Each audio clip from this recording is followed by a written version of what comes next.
衝撃すぎる。猫がくしゃみする理由がやばい。猫が頻繁にくしゃみをするのを見たことがありますか？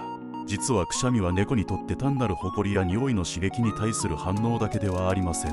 猫のくしゃみにはアレルギーや感染症、または鼻孔に異物が入っているなどの様々な原因が潜んでいることがあります。一番多い原因は猫風邪と呼ばれるウイルス性の上気道感染です。特に免疫力が低下している子猫や高齢猫ではくしゃみが症状の一部として現れることが多いです。